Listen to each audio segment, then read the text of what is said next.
جس طرح کعبۃ اللہ اور مسجد نبوی کی حرمت ہمارے دلوں میں موجود ہے، اسی طرح مسجد اقصیٰ کی حرمت بھی ہمارے دلوں میں موجود ہے۔ یہ وہ ارض مقدس ہے۔ اقبال نے کہا تھا، خاک اس بستی کی ہو کیوں کرنا ہم دوش ارم، جس نے دیکھے جانشینان پیمبر کے قدم۔ مسجد اقصیٰ فرزندان اسلام کا قبلہ اول اور مسلمانوں کے لیے انتہائی اہمیت کی حامل ہے۔ یہ کعبۃ اللہ کے بعد تعمیر کی جانے والی دوسری مسجد ہے۔ حضور علیہ الصلاۃ والسلام نے ارشاد فرمایا، فَإِنَّ الصَّلَاةَ فِيهِ كَأَلْفِ صَلَاةٍ فِي غَيْرِهِ، اس میں ایک نماز دوسری مسجدوں کی 1000 نماز کی طرح ہے۔ عزیزان من، مسجد اقصیٰ تمام عالم اسلام کے علمی مراکز میں سے سب سے بڑا علمی مرکز رہا ہے۔ اقبال نے کہا تھا، قبر اس تہذیب کی یہ سرزمین پاک ہے، قبر اس تہذیب کی یہ سرزمین پاک ہے، جس سے تاکہ گلشن یورپ کی رگ نمناک ہے۔ مسجد اقصیٰ 583 ہجری صلیبی قبضے کے بعد سلطان صلاح الدین ایوبی نے اس کی علمی حیات کو دوبارہ سرگرم کیا اور اس مقدس سرزمین کو علم کا گہوارہ بنایا۔ مگر ساتھیو، آج وہ چمن، وہ لہلہاتا چمن کہ جس کی آزادی کے لیے مجاہدین نے جانوں کے نذرانے پیش کیے، اور سلطان صلاح الدین ایوبی نے قبلہ اول کی آزادی کے لیے 16 جنگیں لڑیں۔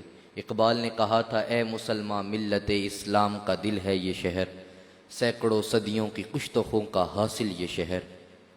وہ چمن جو خدا کی رحمتوں کا مسکن ہوا کرتا تھا، آج وہاں یاس و قنوت کی ایک ہماگیر کیفیت طاری ہے۔ روشیں ویراں ہیں، آبجوئیں خشک ہیں۔ اقلیم علم و حکمت کے تاجدار، نفسیات انسانی کے رازدار حضور سرور عالم صلی اللہ علیہ وآلہ وسلم، آپ نے ارشاد فرمایا، میری امت میں کیسا گروہ ہوگا جو بیت المقدس اور اس کے اطراف میں ہمیشہ دشمن سے جنگ کرتا رہے گا، اور جو کوئی شخص ان کو نقصان پہنچانے کی یا ان کی مخالفت کی کوشش کرے گا، وہ ان کو نقصان نہیں پہنچا سکے گا۔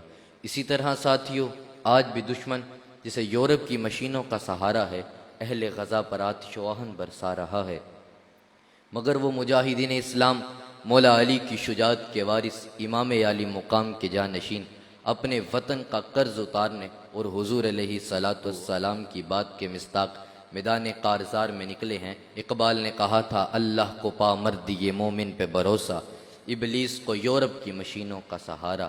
وہ طارق بن زیاد کی جرت کے امی ہے، وہ طارق بن زیاد کہ جب ہسپانیہ کے ساحلوں پر لنگر انداز ہوتا ہے تو کشتیوں کو جلا دیتا ہے۔ علامہ اقبال اس مرد قلندر کے عزائم کی تصویر کشی کرتے ہیں۔ علامہ اقبال کہتے ہیں، طارق چبر کنارے اندلس سفینہ سوخت، گفتند کار تو بنگاہ خرد خطاست، کہ جب اندلس کے ساحلوں پر طارق نے کشتیوں کو جلا دیا تو اس کے ہمراہی کہتے ہیں، تیرا یہ کام عقل و شعور کے لحاظ سے غلط ہے۔ دوریم از سواد وطن باز چو رسیم، ترک سبب ضرور شریعت کجا رواست۔ ہم اپنے وطن کی سرزمین سے دور ہیں، واپس کیسے جائیں گے؟ اور شریعت کے اندر اسباب کو ترک کرنے کا حکم کہاں ہے؟ خندید و دستخیش بشمشیر برد و غفت، ہر ملک ملک ماست کے ملک خدائے ماست۔ طارق بن زیاد مسکرایا اور اپنی تلوار کے قبضے کو اٹھا کر کہا، ہر ملک ملک ماست کے ملک خدائے ماست۔ ہر ملک ہماری ملکیت ہے، کیونکہ ہر ملک ہمارے خدا کی ملکیت ہے۔ یہ غازی یہ تیرے پر اسرار بندے، جنہیں تو نے بخشا ہے ذوق خدائی۔ دو نیم ان کے ٹھوکر سے صحرا و دریا، سمٹ کر پہاڑ ان کی ہیبت سے رائی۔ وہ اون و محمد کی قربانی اور استقامت کے مصداق ہیں۔ آج کل سوشل میڈیا پر ایک ویڈیو گردش میں ہے کہ ایک چھوٹا سا بچہ اپنے سے چھوٹے بچے کو کلمے کی تلقین کر رہا ہے، جبکہ وہ بستر مرگ پر ہے۔ تو ساتھیو، یہ جوش، یہ جذبہ، یہ جنون، یہ ایمان کی حرارت کہاں سے آئی؟ اقبال نے اس کا جواب دیا، جب عشق سکھاتا ہے آداب خود آگاہی، کھلتے ہیں غلاموں پر اسرار شہنشاہی۔ عطار ہو، رومی ہو، رازی ہو، غزالی ہو، کچھ ہاتھ نہیں آتا بے آہ سحرگاہی۔ نو امید نہ ہو ان سے اے رہبر فرزانہ، کم کوش تو ہیں لیکن بے ذوق نہیں راہی۔ اے طائر لاہوتی، اس رزق سے موت اچھی جس رزق سے آتی ہو پرواز میں کوتاہی۔ دارا و سکندر سے وہ مرد فقیر اولا ہو جس کی فقیری میں بوئے اسد اللہ۔ آئین جواں مرداں حق گوئی و بے باکی، اللہ کے شیروں کو آتی نہیں روباہی۔ خداوند عالم اہل غزہ کی مدد، نصرت اور اعانت فرمائے۔